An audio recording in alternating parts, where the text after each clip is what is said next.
आज तक news room से आपके साथ मैं हूं अंजना ओम कश्यप। बाड़मेर, राजस्थान, पाकिस्तान से बलून आया, वायुसेना ने उसे जमींदोज जरूर कर दिया है, लेकिन मामला तूल पकड़ता चला जा रहा है। क्योंकि एक तरफ रक्षा मंत्रालय ने पाकिस्तान की इस हरकत पर नाराजगी जाहिर की है, तो दूसरी तरफ विदेश मंत्रालय को यह कह दिया है कि जवाब तलब किया जाए इस पर पाकिस्तान से। 26 जनवरी की सुबह देश अपना 67वां गणतंत्र दिवस मना रहा था। दिल्ली के राजपथ पर भारत की आन बान और शान के साथ परेड चल रही थी। तो वहीं दिल्ली से करीब 750 किलोमीटर दूर राजस्थान के बाड़मेर इलाके में पाकिस्तान की सरहद से उड़ते हुए आए थे साजिश के गुब्बारे। पाकिस्तान में बैठे आतंक के आकाओं ने गणतंत्र दिवस पर देश को दहलाने की साजिश रची। ऐसे में ये गुब्बारे नजर आए तो हलचल मच गई।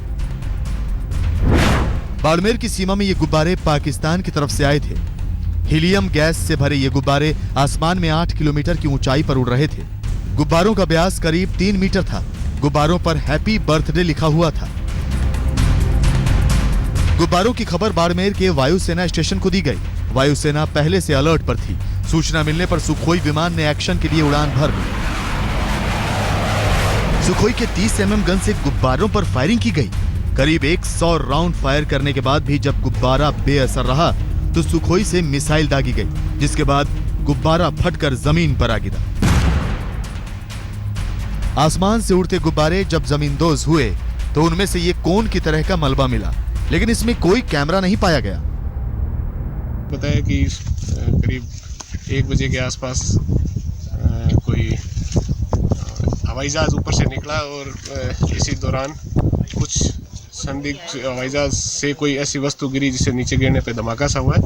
इस सूचना पे या मौके पे पहुंचे तो टोटल 6 जगह छोटे छोटे खड्डे से हो रखे हैं और उसमें कोई धातु नुमा वो कोई वस्तु है वो निकली है। क्या है इस बारे में अभी कुछ स्पष्ट नहीं है। ऐसा लगता है जैसे पाकिस्तान की तरफ से भारत को चिढ़ाने के लिए ये गुब्बारे भेजे गए हों। गणतंत्र दिवस के मौके पर जहां पूरा देश हाई अलर्ट पर था, ऐसे में सरहद पार से इस तरह की गुस्ताखी पर भारत ने कड़ा ऐतराज जताया है। सूत्रों के मुताबिक रक्षा मंत्रालय ने विदेश मंत्रालय को वायुसेना की रिपोर्ट दे दी है। साथ ही विदेश मंत्रालय से कहा है कि इस मामले पर पाकिस्तान से जवाब मांगा जाए, ताकि भविष्य में पाकिस्तान इस तरह की हरकतों से बाज आए। पाकिस्तान के साथ फिलहाल भारत की बातचीत अटकी हुई है, लेकिन सरहद पार से बर्थडे बलून की घुसपैठ से मामला गर्मा गया है। वायुसेना ने इस घुसपैठ को नाकाम तो कर दिया है, लेकिन रक्षा मंत्रालय विदेश मंत्रालय के जरिए बलून की इस घुसपैठ के मामले को पाकिस्तान के सामने उठाएगा। उधर इस मामले में वायुसेना ने बयान जारी किया है। बयान में कहा गया है कि 26 जनवरी 2016 को भारतीय वायुसेना के रडार ने जैसलमेर इलाके में उड़ती हुई अनजानी चीज देखी। एयरफोर्स के फाइटर जेट ने उसे देखा तो पाया कि 3 मीटर व्यास वाला गुब्बारा है। उच्च स्तर के सुरक्षा अलर्ट की वजह से गुब्बारे को मार गिराया गया, क्योंकि इसमें विस्फोटक भी हो सकता था। गुब्बारे के मलबे से कोई खतरनाक विस्फोटक बरामद नहीं हुआ है। गणतंत्र दिवस पर पाकिस्तान की तरफ से राजस्थान की सीमा में भेजे गए गुब्बारों में न तो विस्फोटक मिला और न ही कोई कैमरा लगा हुआ। सवाल उठता है कि इन गुब्बारों को भेजने के पीछे क्या मकसद था। जब पूरे देश में हाई अलर्ट था तो इस तरह की जुर्रत करने की कोशिश किसने और क्यों की? इन सवालों के जवाब मांगने की तैयारी पाकिस्तान से की जा रही है। दिल्ली में मंजीत नेगी के साथ शरद कुमार, जयपुर, आज तक। अभी 2 जनवरी को पठानकोट में एयरबेस पर आतंकी हमला हुआ था। जैश ए मोहम्मद ने गणतंत्र दिवस पर इस तरह से खतरे की घंटी बजाई थी। पूरे देश में हाई अलर्ट था। लेकिन अब ये जानकारी एक बार फिर से परेशान करी, ये गुब्बारे थे कितने जो हिंदुस्तान में भेजे गए थे? ये गुस्ताखी आखिर है क्या? इसका मतलब क्या है? आइए आपको बताते हैं, क्योंकि अभी तक जो जानकारी आ रही है पाकिस्तान से कुल कितने बलून आए इस पर स्पष्टता नहीं है। वायुसेना का कहना है एक बलून की जानकारी दी, लेकिन भारतीय सीमा में आए 4 बलून कुल, क्योंकि ये सूत्रों के मुताबिक जो खबर आ रही है। तो आखिर कितने बलून आए? बाड़मेर में बलून भेजने का आखिर मकसद क्या है? किस वजह से बलून हवा में, आसमान में, क्या मकसद हो सकता है? मार्च में इस इलाके में होगा वायुसेना का युद्ध अभ्यास। क्या इसकी वजह से नजर रखी जा रही है युद्ध अभ्यास में जो शामिल हो सकते हैं प्रधानमंत्री और खुद राष्ट्रपति भी? तो क्या इस तरह के लोगों के वहां पहुंचने की वजह से कोई साजिश रची जा रही है, जानकारी हासिल करने की ये कोशिश है? बाड़मेर से सटा पाकिस्तान का इलाका आतंक का गढ़ माना जाता है। ऐसे में ये कई सारे बुनियादी सवाल हैं जिनको लेकर अब जानकारी हासिल करने की कोशिश की जा रही है। क्या बलून से जासूसी हो रही थी? सबसे महत्वपूर्ण यही है कि क्या बलून से जासूसी हो रही थी, और ये शायद वो है मामला जिसको लेकर सबसे ज्यादा सवाल खड़े हो रहे हैं। और इसीलिए पाकिस्तान के सामने ऐतराज होकर भी आज विदेश मंत्रालय ने, रक्षा मंत्रालय ने अपनी बात रखी है। आइए अब आपको दिखाते हैं अपनी इस रिपोर्ट में कैसे आज सुबह हुई, कैसे राजस्थान का बाड़मेर दहल उठा इन धमाकों से।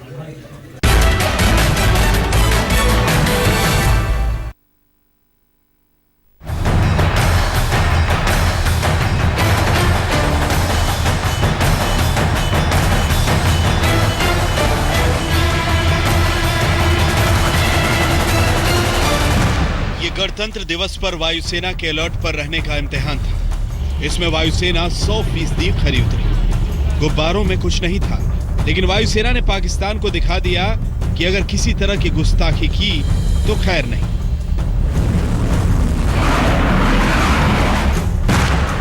पाकिस्तान से रचे गए इस खेल की आहट मंगलवार सुबह हुई, जब देश गणतंत्र दिवस की खुशियों में डूबा हुआ था।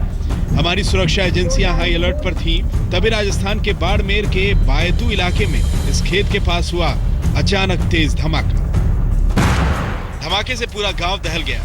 जो जहां था वो खेतों की तरफ भागा। 2 घंटे पहले की घटना है, जब हम तो गणतंत्र दिवस समारोह में पनावड़ा ग्राम में सम्मिलित थे, तो वहाँ जोरदार एक के बाद एक कई 7 धमाके हुए।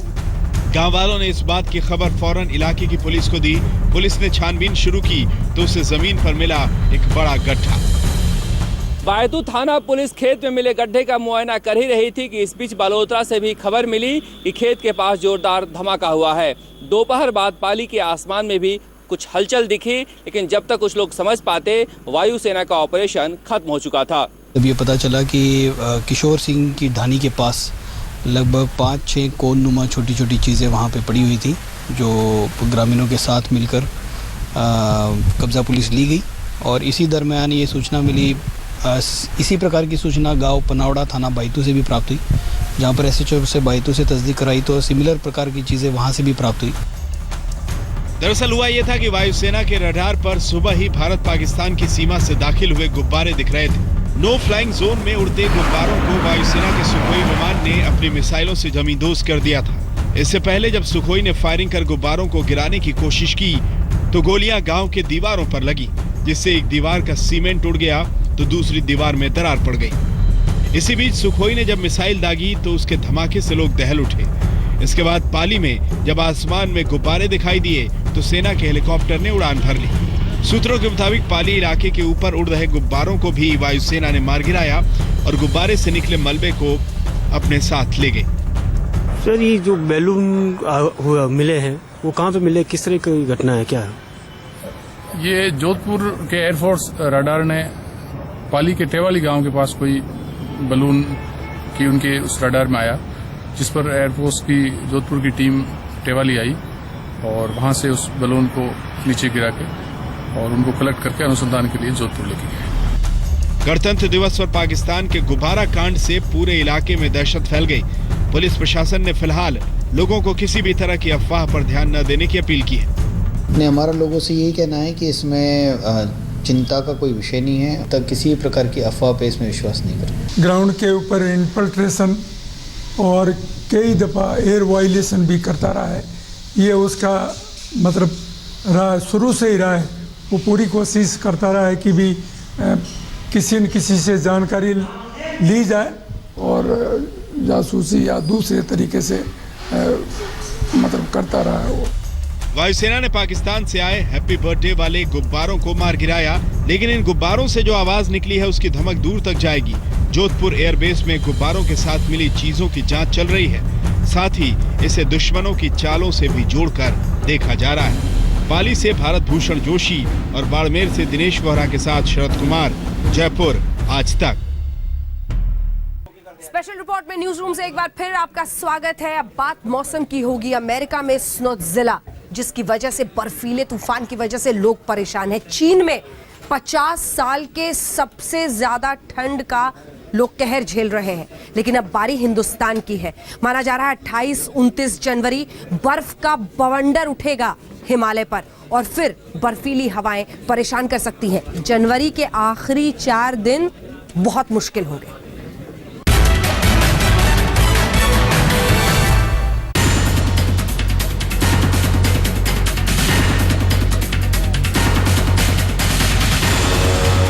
ये हालात हैं दुनिया के सबसे ताकतवर मुल्क के।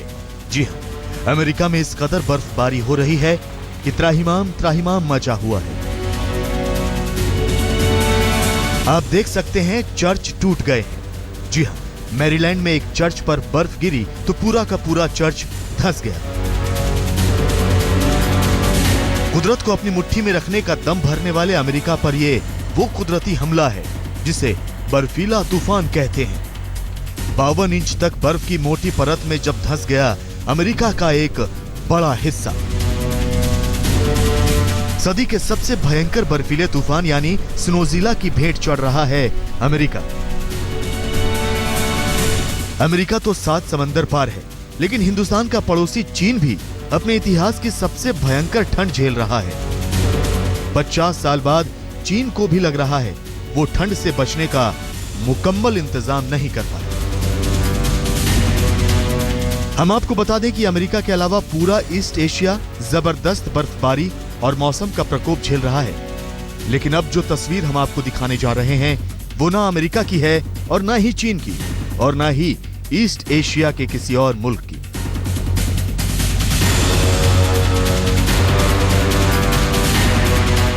ये तस्वीर है हिंदुस्तान की। शायद ही आपने इससे पहले ऐसी तस्वीर देखी हो। आप देख सकते हैं कि कैसे ये शख्स हैंडपंप यानी नल में आग लगा रहा है। हैंडपंप के इर्द गिर्द आग जलाकर नल को गर्म किया जा रहा है। जी हां, हिमाचल प्रदेश में लाहौल स्पीति और किन्नौर जिले में ठंड का आलम कुछ ऐसा ही है। पारा इतना नीचे चला गया है कि नलों में पानी जम गया है। लिहाजा हैंडपंप को आग जलाकर 2-2, 3-3 घंटे गर्म करना पड़ रहा है ताकि पीने के लिए 2 बूंद पानी मिल सके। और ये काम ऐसा रखकर जल्दी गर्म नहीं करता, 9, 10, 11 बार होता, फिर नहीं होता, इसे गर्म करना पड़ता है।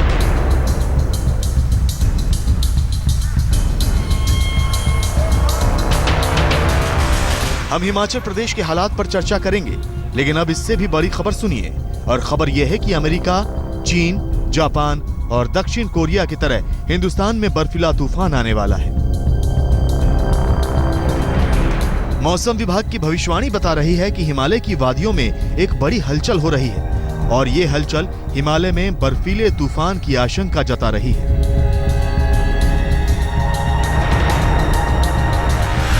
मौसम वैज्ञानिकों की माने तो हिमालय में 28 जनवरी से 31 जनवरी के बीच भयंकर बर्फीला तूफान आने वाला है। इन तारीखों में भी 29 और 30 जनवरी सबसे खतरनाक साबित हो सकते हैं। बर्फ का बवंडर हिमालय पर मचेगा, लेकिन असर पहाड़ों से लेकर मैदानों तक सब पर पड़ेगा। वाइड स्प्रेड का मतलब ऐसा होता है जैसे जम्मू कश्मीर और हिमाचल प्रदेश में लगभग सभी जगह में बरसात और स्नोफॉल का चांस है। और जो उत्तराखंड होगा, पंजाब, हरियाणा, इसमें से कुछ यानी कि करीब 50% स्टेशनों पे रेन या स्नोफॉल रिपोर्ट होगा उत्तराखंड में, और प्लेन्स में बरसात, खासतौर से पंजाब हरियाणा में। हिमालय की खूबसूरती बर्फ है, लेकिन बर्फ के सिर पर जब तूफान सवार होता है तो अंजाम कितना बुरा होता है। हिंदुस्तान इसका भुक्तभोगी बन चुका है और अब भयंकर बर्फबारी का खतरा उत्तर भारत के पहाड़ी इलाकों पर तन रहा है।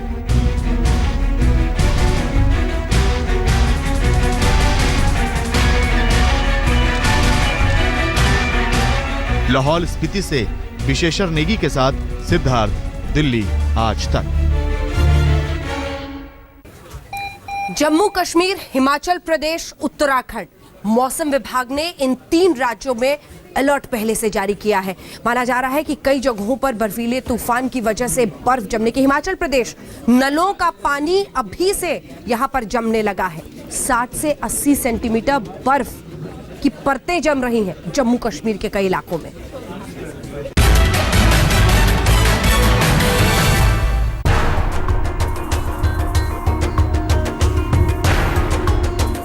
हिमाचल प्रदेश के ऊपरी इलाकों में इस वक्त नलों में पानी जम रहा है, गाड़ियों में डीजल जम रहा है, नदी जम रही है, नाले जम रहे हैं, बाजारों में लोग आग के सहारे अपना समय काट रहे हैं, ठंड का भयानक प्रकोप झेल रहे हैं।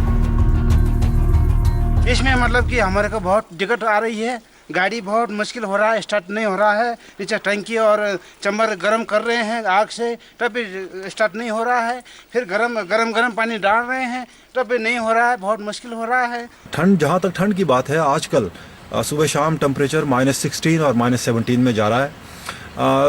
दिन का समय थोड़ा कंफर्टेबल है, पानी चारों तरफ से पानी जमा हुआ है, हैंड पंप्स कहीं पे चलते हैं, सुबह से शाम 1-2 घंटे गर्म करना पड़ता है। मैं गुजरात से हूँ, गुजरात भुज से। वहाँ पे हमेशा टेम्परेचर मिनिमम 23 से लेकर के गर्मियों में सर्दियों में मिनिमम देखा जाए तो 22 और 15-16 से नीचे कभी नहीं जाता, लेकिन यहाँ पे तो इतना टेम्परेचर माइनस इतना जाता है कि बहुत ठंडा है यहाँ पे। यहाँ पे ठंड बहुत है, टेम्परेचर -15 -20 में चला जाता है और पानी जम जाता है, सड़कों में गाड़ियाँ चलाना मुश्किल हो जाता है।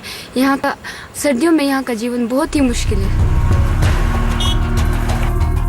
जाती जनवरी में सब कुछ जम रहा है, तो क्या वाकई ये हिमालय में आने वाले बर्फीले तूफान की आहट है? अगर ये सही है तो आने वाले कुछ घंटों में हालात कितने भयंकर हो सकते हैं, शायद ही इसका अंदाजा लगाया जा सके। ये तो बात थी हिमाचल प्रदेश की। LOC पर बर्फीले तूफान से निपटने की तैयारी। अब जम्मू कश्मीर में LOC की तस्वीर भी देखिए, पारा माइनस में है और जहां तक निगाह जाती है सिर्फ और सिर्फ बर्फ नजर आती है। यहाँ हमें स्पेशल ट्रेनिंग दी जाती है और स्पेशल ट्रेनिंग आज तक के संवाददाता अशरफ वानी ने आर्मी के अफसर मेजर विशाल से बात की, तो उन्होंने बताया कि यहाँ बर्फीले तूफान की आशंका को देखते हुए जवानों को पूरी ट्रेनिंग दी जाती है। ऐसे मौसम में लेकिन यह है कि एवलांच का खतरा काफ़ी होने के कारण हम पैदल चल नहीं पाते हैं, तो मतलब मूवमेंट काफ़ी रिस्ट्रिक्ट हो जाता है। हमेशा जब भी सर्दियाँ शुरू होती हैं उससे पहले हम एवलांच रेस्क्यू की टीम्स की ट्रेनिंग कराते हैं और ये टीम्स, इनमें कुछ स्निफर डॉग भी शामिल होते हैं, AVDs वगैरह equipment, avalanche victim detectors equipment होते हैं और इन इक्विपमेंट्स के साथ इन टीम्स को तैयार रखा जाता है। अब मौसम विभाग की चेतावनी भी सुन लीजिए। 29 जनवरी से लेकर 31 जनवरी के बीच जम्मू कश्मीर, हिमाचल प्रदेश और उत्तराखंड में जबरदस्त बर्फबारी हो सकती है। बर्फबारी का क्षेत्र काफी बड़ा होगा। सिर्फ इतना ही नहीं, ज्यादातर इलाकों में मूसलाधार बारिश भी होगी। 29 और 38 के बीच में पहाड़ी इलाकों में दरमियाने दर्जे के बर्फ और मैदानी इलाकों में पहले बारिश पड़ने का संभावना है और कुछ इलाकों में हल्की बर्फ भी होने का संभावना है। स्नोफॉल अभी जैसे हमने फोरकास्ट भी की है, तो लोगों को चेतावनी, लोग अपने आप को तो कॉशियस रहना बहुत जरूरी है। ऐसा लग रहा है क्योंकि 2 दिन लगातार हैवी रेन स्नो है, तो उससे हो सकता है कि जो जम्मू श्रीनगर हाईवे है वो अफेक्ट होगा। अब हम आपको समझाते हैं कि उत्तर भारत के पहाड़ी इलाकों में भयंकर बर्फबारी की संभावना क्यों और कैसे बनी हुई है। इसके लिए आज तक की टीम मौसम विभाग के हेडक्वार्टर पहुंची और वहां ये समझने की कोशिश की कि आखिर मौसम में ये बदलाव क्यों हो रहा है। तो आप भी सुनिए। इस समय की अगर हम बात करते हैं तो ये वेस्टर्न डिस्टर्बेंस कुल मिलाकर यहाँ पर मौजूद है और ये जैसे जैसे ट्रफ आगे बढ़ेगा, यानी वेस्टर्न डिस्टर्बेंस आगे बढ़ेगा, तो ये 28 तारीख को जब पाकिस्तान के ऊपर दाखिल होगा तो इसका असर हिमालय के तमाम इलाकों में दिखना शुरू हो जाएगा, क्योंकि हवाओं की रफ्तार अगर हम बात करें, हवाओं की दिशा की बात करें तो इस समय वेस्टर्ली है। तो कुल मिलाकर ये जो तमाम इलाके हैं, चाहे वो जम्मू कश्मीर, हिमाचल और उत्तराखंड, इन सब में जो है असर नजर आएगा। और मौसम विभाग का कहना है कि 28 तारीख के बाद 29 तारीख को अगर मॉडल्स के हिसाब से हम देखें तो 29 तारीख की अगर हम बात करते हैं तो तमाम इलाकों में बर्फबारी और बारिश शुरू हो जाएगी। सीजन के सबसे ताकतवर वेस्टर्न डिस्टर्बेंस को लेकर अलग अलग आशंकाएं जताई जा रही हैं। वो इसलिए क्योंकि मौसम का ये बदलाव पहाड़ों पर बर्फबारी करेगा, मैदानों में हड्डियां कपा देने वाली ठंड देगा, यानी दिल्ली NCR समेत उत्तर भारत के तमाम इलाके फिर से कपकपाएंगे। श्रीनगर से अशरफ वानी के साथ सिद्धार्थ, दिल्ली आज तक। रिश्ता सीधा है, मौसम अगर पहाड़ों पर बिगड़ेगा तो आफत सबसे पहले मैदानों में आएगी। जी हाँ, दिल्ली, एनसीआर, राजस्थान, उत्तर प्रदेश, ये पूरा इलाका, हरियाणा, पंजाब, इन तमाम राज्यों में आने वाले वक्त में बारिश हो सकती है, मौसम और बिगड़ेगा।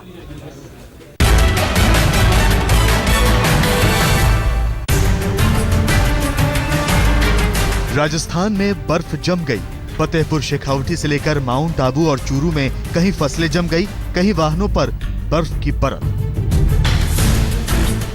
जम्मू में ठंड ने 71 साल का रिकॉर्ड तोड़ दिया। लेकिन अब जो मैदानों में होने जा रहा है, जरा उसके बारे में बेहद गौर से सुन लीजिए। जी हाँ, हिमालय की गोद से कुछ ऐसा ही स्नोजीला उठ रहा है जैसा कि अमेरिका में। लिहाजा पहाड़ों पर मुसीबत की बर्फ टूटने वाली है तो मैदानों में हाड़ मांस कपाने वाली सर्दी और बारिश। इधर क्लाउडिंग वगैरह वेस्ट यूपी में भी आइसोलेटेड रेन दिया गया है और नॉर्थ वेस्ट इंडिया में क्लाउडिंग होगी, जिससे दिन का तापमान जो अभी बढ़ेगा वो फिर नीचे आ जाएगा। जी हाँ, आने वाले कुछ घंटों में उत्तर भारत भी उसी ठिठुरन का शिकार होने जा रहा है जिसे अमेरिका और चीन भुगत रहा है। पहाड़ों पर बर्फ पड़ेगी तो मैदानों में बर्फ पानी बनकर बरसेगी। मौसम विभाग के मुताबिक पंजाब, हरियाणा और दिल्ली में 28 जनवरी के बाद बारिश होने का अनुमान जताया जा रहा है। वेस्टर्न डिस्टर्बेंस के चलते पहाड़ों पर बर्फबारी होगी, तो वहीं मैदानी इलाकों की बात करें तो पंजाब, हरियाणा, दिल्ली, एनसीआर के तमाम इलाकों में बादलों की आवाजाही रहेगी और ऐसा अनुमान है कि दिल्ली, एनसीआर और आसपास के इलाकों में 30 और 31 तारीख को बारिश हो सकती है। तो तैयार हो जाइए, जनवरी के आखिरी 4 दिन आपको बहुत भारी पड़ सकते हैं। दिल्ली, एनसीआर समेत उत्तर भारत के तमाम मैदानी इलाकों में पारा गिरना तय है। अब पहाड़ों की बर्फबारी तय करेगी कि जाती जनवरी में लोगों को जाड़ा कितना और सताएगा। सिद्धार्थ, दिल्ली, आज तक। खेलकर हमारे साथ है पंकज, पूरी खबर बताएं। पंकज, पूरी खबर बताएं। ये देखिए आप शनि शिंगणापुर जो मैदान